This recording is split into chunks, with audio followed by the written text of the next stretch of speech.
Ir štai mano rankose pereitų metų rodikliai, pereitų metų, ir aš juos parodysiu, kad žiūrovai galėtų įdėmiai pasižiūrėti.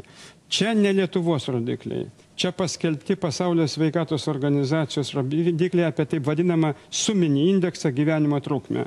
Ir kaip jūs matote, va čia, kur žalia intensyvi spalva, tai ten, kur ilgiausiai žmonės gyvena. Šviesiai žalia, irgi neblogai, pilkšvoka jau šiaip sau, dar pilkšvesnė, dar šviesiai.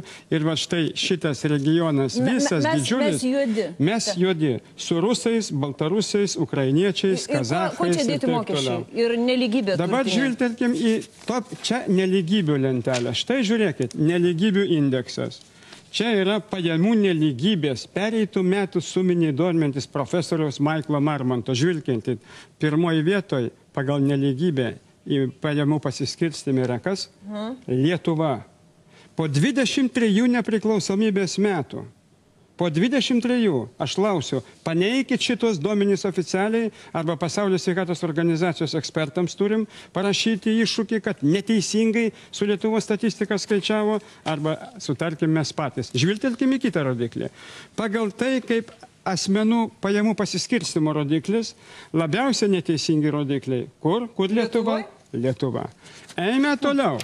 Štai čia pagal santykį tarptų pradinį ir vidutinį pragyvenimo lygį turinčių žmonių ir jų santykį su sveikata. Jų sveikata pati blogiausia. Štai pats paskutinis rodiklis. Ir dabar eikim dar toliau. Štai mirtingumo rodikliai. Jau šitų niekaip nepagražinsi, kadangi visos mirtis yra fiksuotos.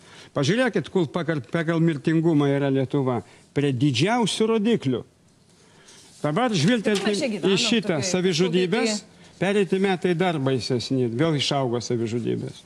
Žvilgtelkim į alkoholio suvartojimą, Lietuva štai čia yra. Tai jūs čia įtikinėjat iš Lietuvos bėgti, nes mes kaip Afrika. Aš nebeįtikinėjau, aš noriu pasakyti, kad aš šitos duomenys dabar oficialiai pristatytus Pasaulio sveikatos organizacijos Europos regiono biure pereitų metų rugsėjo mėnesį teiksiu prezidentai, premjerui, Seimo pirmininkai, visoms šalies organizacijoms ir paklausiu, ką tai reiškia. Suklastoti duomenys, ar mes esam tokioj padėti. Tai profesorius Jurgutis 38 metais pasakė, jeigu toliau tokia socialinė neligybė bus labai blogai.